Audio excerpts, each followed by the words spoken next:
Kita akan belajar firman Tuhan sekarang. Mari kita buka sama-sama di Matius pasal 15 ayat yang ke-29. Saya beri judul kesembuhan dan mujizat bagi yang kurang layak. Saya ulang lagi judulnya, kesembuhan dan mujizat bagi yang kurang layak. Pernahkah kita merasa kita ini kurang layak untuk diberkati Tuhan? Iman kita tuh tanggung, agak ragu-ragu dan bimbang. Rasanya mau mendekati tahta Tuhan itu merasa berdosa. Iya sih, kita semua pendosa. Siapa yang bukan seorang berdosa? Tapi kita harus yakin bahwa darah Yesus sudah membasuh. Kalau kita beriman sama Tuhan itu langsung jalan tolnya. Jangan tanggung. Manusia itu suka sekali diskriminasi. Manusia itu suka sekali membeda-bedakan. Bahkan kalau kita punya anak beberapa pun kita pilih kasih. Jangan begitu. Tuhan itu gak seperti manusia, gak seperti kita. Jadi orang yang ada di ruangan ini dengan yang ada di overflow sebelah sana. Yang di overflow kalau lihat saya lambai-lambai tangan, saya lihat sebagian Anda dari sini. Ya, yang di overflow yang di luar bisa lambai-lambai ke sini. Iya, puji Tuhan. Kita semua satu ruangan. Bukan berarti yang di sini urapannya lebih kuat. Enggak juga sih, asal iman kita pada Tuhan. Manusia itu suka cenderungnya itu merasa kurang. Merasa kurang layak, kurang dekat. Rasanya kok enggak mantep. Ya kan? Kalau enggak ditumpangi tangan sama gembala sidang, manusia itu suka mengecilkan dirinya. Saya ajari kita untuk percaya pada Tuhan itu yang sungguh-sungguh. Jangan tanggung jadi orang. Doa kita gak dijawab karena kita itu kurang rohani. Nah, hari ini saya buktikan bahwa Tuhan itu bukan hanya mengasihi orang Yahudi yang sudah lama dari zaman Musa, dari zaman Bapak Abraham sudah mengenalnya, bahkan Tuhan cinta bangsa-bangsa lain juga. Tuhan itu melakukan mujizat bukan karena kita layak menerimanya.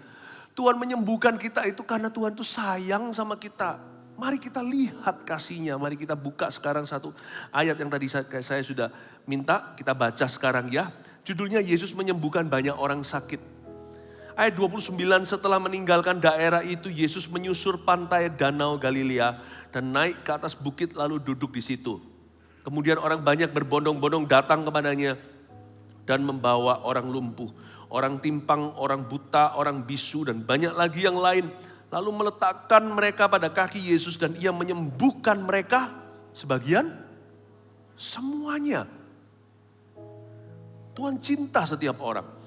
Maka takjublah orang banyak itu melihat orang bisu berkata-kata, orang timpang sembuh, orang lumpuh berjalan, orang buta melihat, dan mereka memuliakan Allah Israel. Nanti kita akan baca juga perikop berikutnya, Yesus memberi makan 4.000 orang. Itu kelanjutan dari KKR kesembuhan yang Yesus adakan. Dengan kelompok yang sama, orang-orang non-Yahudi, bukan orang Israel ini. Coba kita baca lagi ayat 29. Setelah meninggalkan daerah itu, Yesus menyusur pantai Danau Galilea. Kalau kita baca lagi perikop di atasnya lagi, cerita yang atasnya itu, yang tadi saya khotbahkan di jam 10, Yesus ke Tirus dan Sidon. Itu daerah orang non-Israel. Di atas sana, Tirus dan Sidon itu 80 km jauhnya daripada wilayah teritori Yahudi. Yesus itu meninggalkan Tirus Sidon dan menyusur pantai Danau Galilea sebelah timur sungai Yordan. Dia berada di daerah yang disebut Dekapolis. Kalau Anda mengerti pernah baca Injil, Dekapolis itu 10 kota, non-Yahudi semua. Di situ juga ditemukan peternakan babi. Ya, makanya di Indonesia peternakan babi ada di mana misalnya? Di Bali. Karena Bali nggak anti babi. Kalau di Jawa jarang sekali, makanya babi harganya mahal. Dekapolis babi murah karena banyak orang menernaknya. Tapi di Israel nggak ditemukan karena itu tidak halal. Dekapolis itu daerah non-Israel. Nah, saya tunjukkan ya. Kalau tadi di jam 10 saya jelaskan, saya ceritakan kesembuhan yang diterima. Sebenarnya kelepasan dari kuasa setan. Oleh satu keluarga Siro Fenisia, wanita Kanaan. Hari ini di sini saya ajarkan full orang-orang yang di luar kota yang disembuhkan Tuhan. Ya. Nah sekarang kita melihat Yesus segera menyembuhkan satu kalayak ramai orang-orang yang non-Yahudi semua. Dan makan babi ceritanya. Ya. Yang jika di zaman perjanjian baru sekarang orang-orang gereja sinis menyindir mereka. Atau jemaat yang baru yang belum tahu terlalu banyak. Yang belum juga pelayanan, mungkinkah aku datang ke gereja satu kali aja aku langsung sembuh? Anda akan terkejut, Tuhan itu tidak pandang bulu. Tuhan kalau mau menjawab doamu dan doaku, Tuhan mau menjamahmu, mengubahkanmu. Tuhan mau memberi kita mujizat dan berkat, itu Tuhan gak lihat kitanya. Semua tergantung belas kasihannya. Dia menyusur pantai Danau Galilea. Lihat ayat 30 ya, saya tunjukkan mujizat apa yang mereka terima. Ada banyak sih, saya tunjukkan satu, mujizatnya mencengangkan. Kemudian orang banyak berbondong-bondong datang kepadanya, membawa orang lumpuh, orang timpang, orang buta, orang bisu dan sebagainya. Salah satu daripada orang lumpuh, orang timpang itu di dalam bahasa Yunaninya, kulos, K-U-L-L-O-U-S. Yang artinya orang yang bengkok, kena rematik atau kena rematik, kena RA, rheumatism. Orang-orang kuno dulu bilang, jangan mandi malam-malam ya, supaya nanti gak rematik. Saya dari kecil mendengar itu, tante saya dan sebagainya. Sehingga saya kira bahwa rematik itu penyakit biasa, penyakit dingin aja. Kalau mandi malam-malam lalu linu-linu nanti, ternyata enggak loh. Ternyata itu serius. Saya bukan dokter ya, seperti autoimun dan sebagainya. Itu bisa mematikan sendi-sendinya kesakitan. Itu bisa mengubah form badan orang. Jadi orang itu ada yang bent. Kolos ini artinya bent, bengkok, B-E-N-T. Dalam bahasa Inggrisnya artinya begini loh. Orang yang sudah bengkok semua. Itu dibuat Tuhan lurus di Dekapolis. Lurus. Bahkan mujizat yang tidak terdengar di Israel terjadi di situ seperti wanita Syro-Fenisia itu. Bahkan mujizat jarak jauh. Saya masih ingat pada waktu kita mengadakan Cancer Free Day. Hari dunia merayakan, maksudnya bukan merayakan, hari kanker oleh dunia. Itu kita adakan dulu di gereja, kita adakan kebaktian untuk mendoakan orang-orang kanker, saya masih ingat. Datanglah satu orang menunjukkan saya video seorang yang ada di luar negeri. Dia kena kanker apa? Cukup parah, sudah seperti tengkorak di atas ranjang. Cuman gitu aja. Kita doa. Oh my, Tuhan sembuhkan dari jauh, itu bukan karena saya. Tentunya juga bukan karena orang itu baru datang. Tapi Tuhan itu berbelas kasihan. Saya ajak Anda dan saya untuk tidak gampang kecewa sama Tuhan Yesus. Dikit-dikit bilang Tuhan jahat, dikit-dikit bilang Tuhan gak peduli. Kita itu loh, bakatnya itu merasa jauh. Kenapa kita gak GR dulu? Kenapa kita semua itu gak melatih iman kita itu untuk percaya? Kenapa percaya itu susah ya? Kenapa jatuh itu gampang, bangkit itu sulit? Kenapa kita gak balik? Mulai hari ini bagi aku percaya tidak akan sesulit itu. Ya Pastor Philip ngomongan gampang tapi dilakukan susah. Enggak. Bahasa Surabayanya bikinan gampang. Semua di hidup ini mau dibuat gampang ya bisa gampang, dibuat susah ya bisa susah. Pernah gak Anda itu berhadapan dengan birokrasi? Sulitnya setengah mati. Padahal cuman tanda tangan atau foto gitu aja loh, muter aja. Mau dibikin gampang ya gampang, mau dibikin sulit ya sulit. Tergantung Anda mau bikin susah Anda. Jadi anak Tuhan itu bikin gampang gih. Salah satu caranya adalah jangan suka mengaku yang negatif di mulut. Itu membuat dirimu sendiri susah, terbelit-belit.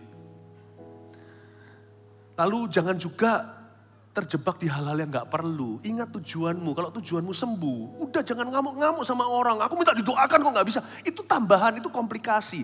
Kalau sakitnya satu, jangan komplikasi ke hal yang lain dong. Ada orang sakit minta didoakan, tapi gak sempat-sempat. Namanya manusia ya terbatas, Yesus sih tanpa batas. Kalau saya suruh doain satu persatu ya, gak mungkin bisa. Misalnya, jangankan kalau di ibadah gini jemaat sendiri kan akrab. Tapi misalnya kalau di saat teduh hari Rabu dan Sabtu yang diadakan. Itu kalau satu-satu minta didoain saya sendiri gak mungkin mampu. Mungkin ada orang yang kecewa.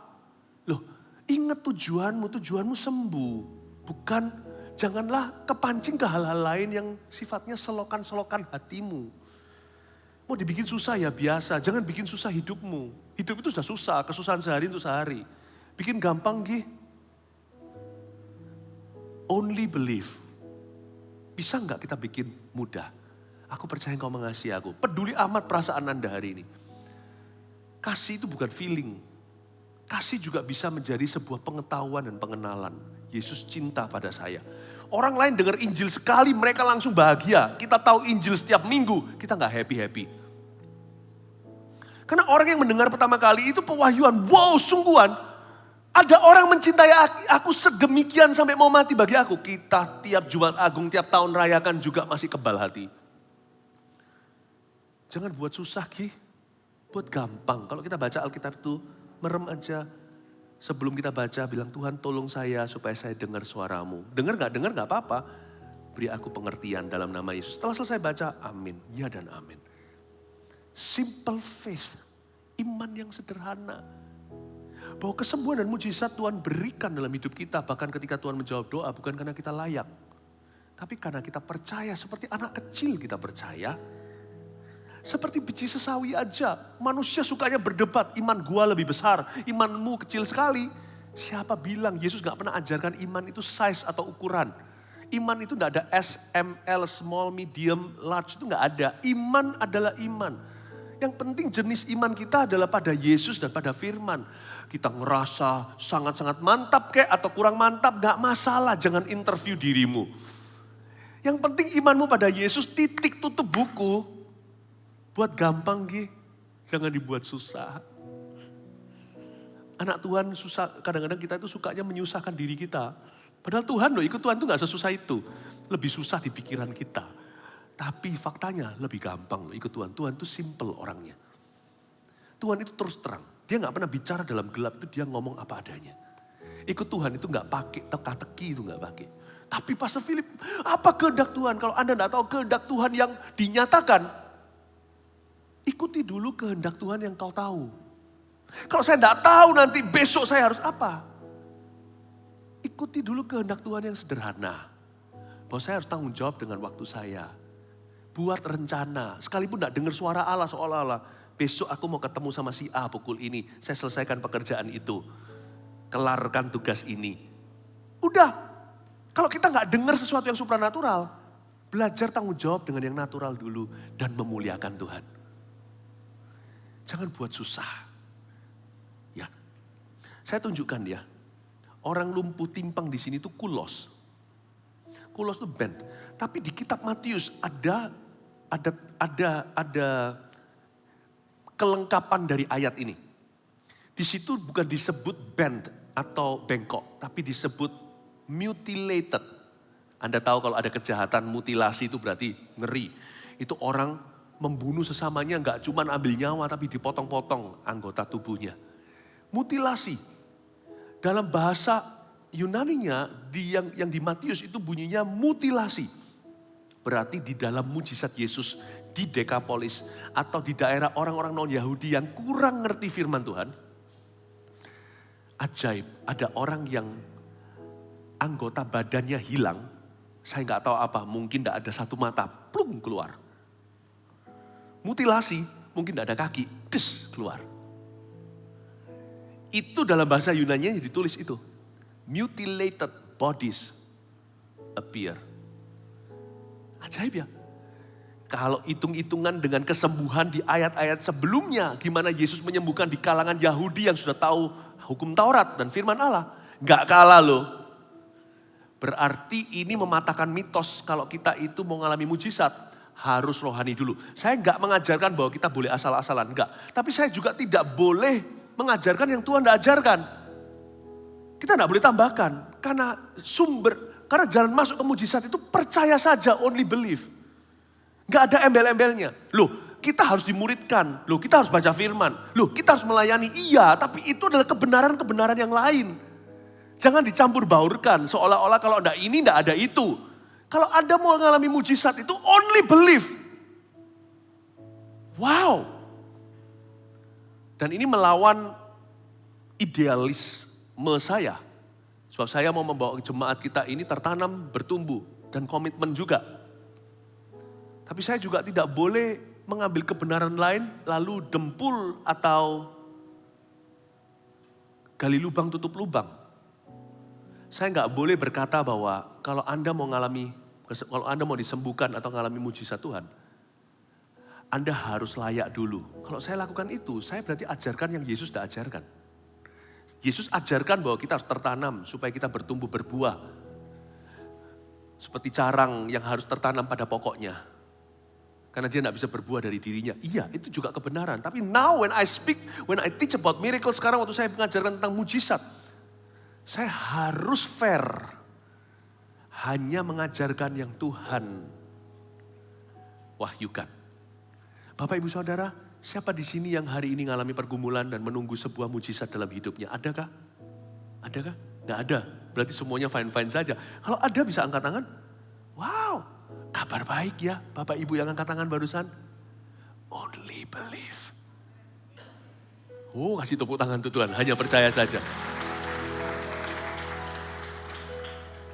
Saya tunjukkan lagi ayat 31, maka takjublah orang banyak itu melihat orang bisu berkata-kata, orang timpang sembuh, orang lumpuh berjalan, orang bengkok lurus. Ceritanya orang yang badannya seolah-olah dimutilasi itu tumbuh. Karena kita bukan cicak ya, ekornya putus nanti bisa tumbuh lagi. Kita ini kaki jempolnya aja sudah patah putus, kalau semuanya nggak langsung 1 jam dibawa ke rumah sakit itu sudah nggak akan tumbuh lagi. Ini bisa tumbuh di zaman Yesus.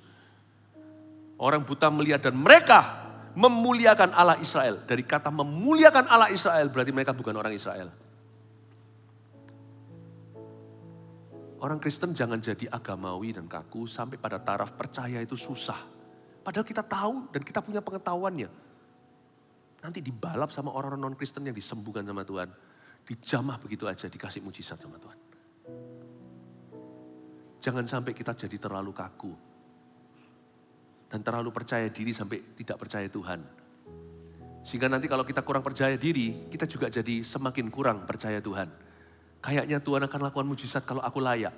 Kalau aku sempurna. Oh no, Anda akan terkejut. Kalau hari ini, siang ini Anda percaya saja, Anda akan mengalami sesuatu dari Tuhan Yesus.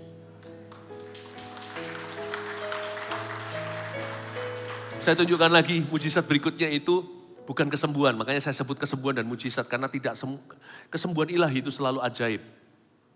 Ya, kecuali kalau proses kesembuhan, nah itu alami dengan restu Tuhan. Karena obat juga perlu direstui sama Tuhan yang Maha Kuasa. Kalau enggak juga enggak bekerja di dalam tubuh kita. Tapi kesembuhan ilahi, divine healing itu selalu ajaib. Tetapi tidak semua mujizat adalah kesembuhan. Memecah roti, memberi makan, itu mujizat yang bukan kesembuhan. Saya tunjukkan sekarang, Yesus memberi makan 4.000 orang. Kurang bergairah Pastor Philip dengar cerita ini. Kan kita sudah mendengarkan yang lebih hebat. Yesus ngasih makan 5.000 orang. Kenapa 4.000? Kenapa kita downgrade?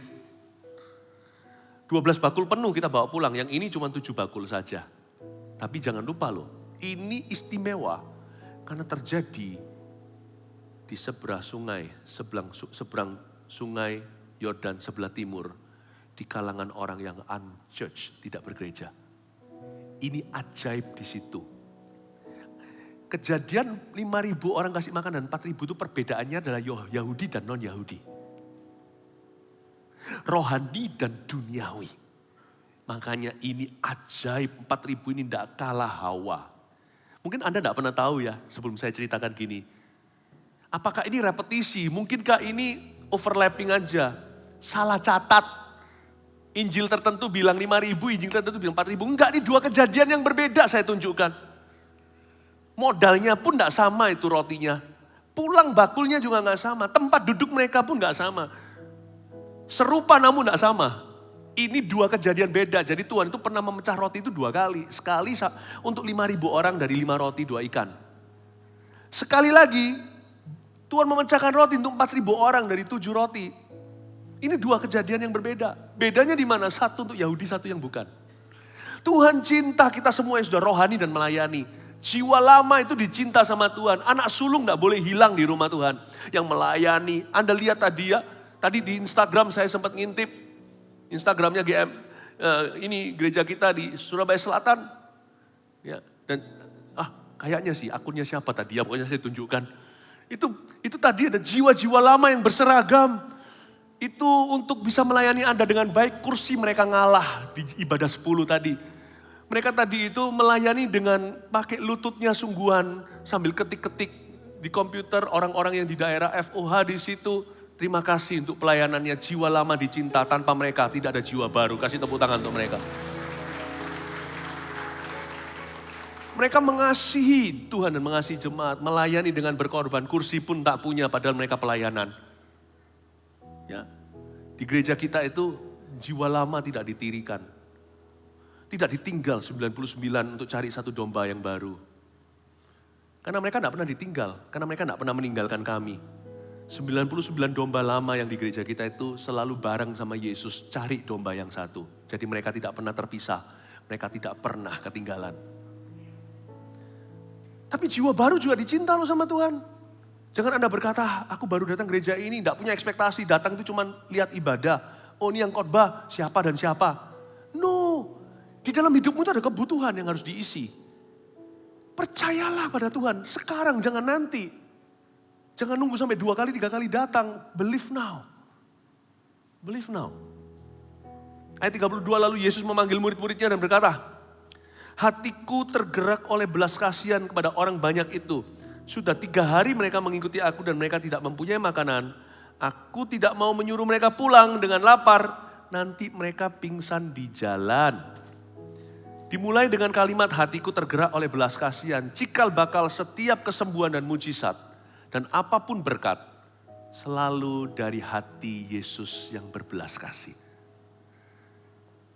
Pewahyuan terbesar itu bukan mujizat, tapi Jesus loves me. Yesus mencintai kita. Sadarkah Anda bahwa Tuhan mengasihi Anda? Tuhan sungguh-sungguh mengasihimu. Tuhan mencintai orang-orang yang berdomisili di Surabaya Selatan ini. Makanya berdirinya gereja kita hari ini di sini adalah jawaban doa Anda. Dan jawaban doa kami semua. Tuhan mengasihimu, hatinya tergerak oleh belas kasihan. Tahukah Yesus itu sebelum tangannya bergerak, tergerak. Sebelum tangannya itu, sebelum mujizat tergerak oleh tangannya, hatinya dulu selalu yang digerakkan oleh belas kasih. Tuhan itu mengasihimu. Jadi kalau kita menghampiri tahta Tuhan itu jangan taruh rasa curiga. Kita tuh loh, bakatnya merasa jauh. Kok bisa ya? Yesus sudah mati untuk kita, kita masih ragu loh. Kalau kita masih tanya sama Tuhan, do you love me? Aduh, coba bayangkan kalau Anda punya 2 ginjal, kasih 1. Kasih 1 pun bukan pada istrimu, pada temanmu. Padahal teman itu pernah salahi dirimu, dia seorang pendosa dibandingkan dengan Anda. Setelah Anda sama-sama bangun mungkin di samping ranjangnya, yang satu dapat ginjal baru, yang satu kehilangan 1. Masih bisakah yang terima ginjal berkata, do you love me? Minta ditampar suster ya. Minta ditampar dokter. Yesus itu bukan kasih ginjal. Dia kasih nyawanya karena begitu besar kasih Allah pada dunia. Ia berikan anaknya yang tunggal. Anda merasa jauh itu urusanmu, urusi perasaanmu. Masuklah menyembahlah sampai merasa dekat. Faktanya tidak berubah. Jesus already loved you. Yesus sudah mencintaimu 2000 tahun yang lalu. Gak boleh tanya, do you love me? Kalau kita sudah pernah dengar firman Tuhan. Belum lagi, dia bukan hanya memberikan ginjalnya, dia kasih semuanya. Ya. Tapi Yesus juga bukan hanya dia itu menyerahkan nyawanya, tapi dia menyerahkan nyawanya pada siapa? Kalau saya serahkan nyawa saya untuk istri saya ya lumrah. Laki macam apa tidak berani berkorban. Kalau istri saya serahkan nyawanya untuk anak-anak saya, ya iyalah kasih ibu kepada beta tak terhingga sepanjang masa. Nah kalau kita serahkan ginjal kita tadi kepada seorang yang pernah berjasa di hidup kita, kita berutang budi ya itu namanya balas budi. Kalau kita serahkan kepada kerabat jauh ya orang ini baik sekali ya, mulia ya, padahal itu dia bukan keluarga langsungnya dia, bukan keluarga kandung. Tapi kalau kita kasih ginjal kita sama napi, sama penjahat yang ada di dalam penjara, misalnya ditangkap KPK. Tapi orang itu sebatang kara, lalu dia mau mati, ginjalnya nggak berfungsi. Anda berkata, ya wis aku aja, donor darah sih biasa. Sehat buat kita, ginjal hilang nggak kembali. Yesus mati untuk kita waktu kita masih berdosa. Yesus mati untuk orang seperti Anda dan saya yang layaknya seperti sampah. Dia sudah mati waktu kita masih tidak layak. Lalu kenapa sekarang ketika kita masih merasa kurang layak, gak berani deketi dia? Oh, dia sudah mati untukmu waktu engkau belum layak kok. Jikalau sekarang Anda kurang layak, ya tetap deketi dia. Tetap percaya. Yang membuat pengorbanan Yesus itu aduhai adalah karena dia berkorban untuk orang jahat seperti Anda dan saya. Luar biasa, hatiku tergerak oleh belas kasihan. Dan Tuhan itu gak hanya peduli untuk perkara rohani loh. Kalau Anda baca di ayat 32, Tuhan ngomong gini bukan supaya dia bisa membuat mujizat lalu sok-sokan. Tuhan bilang begini karena Tuhan sungguh-sungguh peduli. Kalau Anda baca ya, hatiku tergerak oleh belas kasihan, baca sekali lagi. Kepada orang banyak itu, sudah 3 hari mereka ikut aku. Dan mereka tidak punya makanan. Dan aku tidak mau menyuruh mereka pulang dengan lapar, nanti mereka pingsan.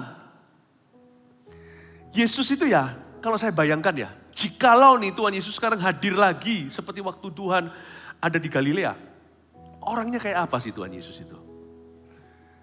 Kalau Anda baca firman, Anda bisa imajinasi. Kalau Anda semakin dekat sama Tuhan, Anda bisa bayangkan. 30 tahun saya kenal Yesus, saya belum merasa terlalu kenal beliau. Saya merasa kalau saya ini masih jauh, tapi dia itu cinta saya setengah mati. Oh, setengah mati, sampai mati. Yesus itu orang yang gimana ya? Kalau Anda berdoa, bayangkan ini. Dia itu orangnya itu sangat care. Dia itu sangat care. Anda datang kepada Tuhan, minta iman. Tuhan lihat loh bajumu kok compang-camping. Tak kasih yang baru ya. Kalau Anda datang pada Tuhan itu mau belajar firman, dia kan tanya, kamu kelihatannya haus ya? Bibirmu kok retak-retak. Yesus tuh gitu orangnya. Kebalikan dengan yang pikiran kita yang dipengaruhi oleh roh jahat. Seringkali kita nggak tahu itu kita kesambar sama roh-roh di udara. Yang kita percaya dengan mudah. Kalau masalah curiga sama Allah itu gampang deh kita itu percaya. Tapi yang baik tentang Tuhan itu kita jarang mau percaya. Susah kalau nggak diteguhkan, dikhotbah 1 jam itu baru mempan. Itu pun nggak tentu mempan. Aneh ya. Kita lebih gampang percaya dusta dari kebenaran. Yesus tuh orangnya care banget. Saya bayangkan aja kalau Yesus ada di sini secara fisik, kalau kelihatan orang tua, dia berkata, oh duduk sini ibu, duduk di sini. Yesus berdiri. Yesus tidak jaim orangnya, tidak jaga image. Nangis dia nangis, coba baca itu. Dia tertawa-tertawa. Kan ada satu ayatnya, Yesus itu penuh dengan sukacita ketika dia dengar murid-muridnya itu mengusir setan, bahkan setan seperti bintang dari langit jatuh. Yesus itu orangnya care banget. Anda datang untuk perkara rohani, dia tanya, sepatumu kok usang? Keesokan hari dikirim sama Tuhan. Lalu dia tanya, gimana mama? Di kayu salib Tuhan bilang apa sama Yohanes? Itu ibumu. Tangan pun gak bisa menunjuk karena terpaku. Mama, itu anakmu. Ma, malam ini mama tinggal di mana? Rumahku kontrakannya habis, gak ada atapnya lagi. Rumah Yesus di Kapernaum itu dibolongin untuk turunkan 4 orang gitu loh. Kalau Anda baca, Yesus pulang, tapi semua orang tahu. Yesus itu basisnya di Kapernaum. Dikerek turun, itu rumah Yesus kontrakan. Karena jelas-jelas Yesus bilang, dia gak punya rumah. Bukankah ada pepatah, anak manusia gak punya tempat meletakkan kepala? Dan Tuhan bisa ngomong gini, Mama kamu malam ini tidur di situ ya.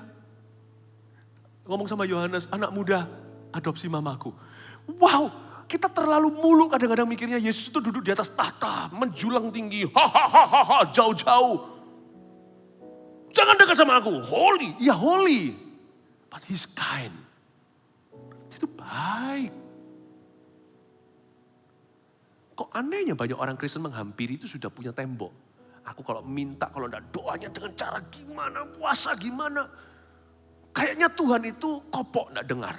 Kayaknya Tuhan tuh gak akan tergerak. Salah. Puasa bukan untuk menggerakkan Tuhan. Puasa itu untuk mengosongkan kita sendiri. Yesus itu baik. Bahasa Ibraninya tulis. Baik itu apa? B-U-U-U, baik. Saya nggak pernah seumur-umur, saya ngomong gini ya. Pastor Philip ini, kalau orang nggak beriman, mungkin kira saya itu seperti imaginary. Dia punya teman cuman bayangan, Enggak, saya kenal Tuhan seperti senyata saya kenal seseorang fisik. Cuman dia bukan fisik sekarang. Tapi dalam pengalaman hidup saya, nggak pernah ada orang mendekati seorang yang sebaik Yesus. Nggak pernah. Care banget. Saya gak pernah ragu kalau saya minta sesuatu. Bahkan kalau saya minta barang pun Tuhan akan kasih. Iya kan Pastor Philip kan, nah yo pikirannya gitu. Iya kan Pastor Philip kan anak emas Tuhan. Ya kan Pastor Philip kan diurapi. Salah sebut urapan bukan tujuannya untuk gitu. Ya kan Pastor Philip kan deket sama Tuhan. Manusia tuh sukanya gitu. Bakat kalau lihat orang lain tuh deket. Rumput tetangga selalu lebih hijau dari rumputmu. Berarti kalau seperti itu benar, berarti saya dewa dong. Berarti saya lebih holy dari Anda. Ya memang saya tidak hidup di dalam dosa yang saya sengaja atau dosa yang saya sadari. Bukan berarti saya lebih holy. Kalau gitu ngapain saya percaya Yesus? Mendingan saya jadi orang baik kan masuk surga. Kalau saya nggak bisa masuk surga atas kebaikan saya, berarti saya sama Anda 11-12 unda-undi. Lalu kalau Tuhan dengar doa saya, Tuhan pasti dengar doa Anda. Makanya ada lagu kalau lain ditolong saya juga. Itu bukan karena kitanya, jangan suka mendewakan manusia. Lihatlah kebaikan Allah. Gak ada orang se-caring Yesus tuh gak ada. Baiknya orang itu top-topnya itu Yesus. Kok bisa ya kita menghampiri dia itu merasa kita harus punya aktivitas ini itu baru Tuhan itu dengar. Kayak Tuhan tuh alot gitu. Enggak loh, Tuhan tuh enggak gitu. Semoga apa yang saya sampaikan ini mengubah perspektif dan paradigma Anda tentang Tuhan. Sehingga semoga setelah ini puasa Anda lebih ringan. Bukan ringannya gak makan maksudnya. Maksudnya supaya lebih ringan. Tidak ada beban moral kayak harus performa gimana sama Tuhan. Sehingga keluar itu natural. Supaya doa Anda habis ini gak terlalu alot kayak seperti babat alas gitu. Sekarang ngerti kalau doa itu bisa enjoy. Kalau kita punya paradigma berubah, doa itu enjoy. Aku mau ketemu orang yang paling baik di dunia. Siap-siap. Saya malah justru harus raup aja, jangan sampai kelihatan meskipun Tuhan Maha tahu kalau saya lesu. Jangan-jangan saya diberkati, malah harus hati-hati. Sampai-sampai doa Bapak kami berkata, berikan pada kami hari ini makanan kami cukup-cukup, secukupnya. Saking Tuhan itu berlebihan. Orang Kristen lain pikirannya, oh enggak, Tuhan itu selalu kasihnya kurang, iprit-iprit diinstalasi, pelan-pelan. Nanti kalau aku lebih layak, dikasih lebih. Kalau aku lebih dekat, dikasih lebih. Kalau nanti aku lebih holy, dikasih emboh. Salah cara berpikirnya. Semoga nangkep ya Bapak Ibu Saudara ya. Siapa yang merasa, hari ini aku dikoreksi sama Roh Kudus. Selama ini ya aku ya begitu. Tapi sekarang ini sepertinya diputar balikan. Oh haleluya, kasih tepuk tangan tuh Tuhan. I want to see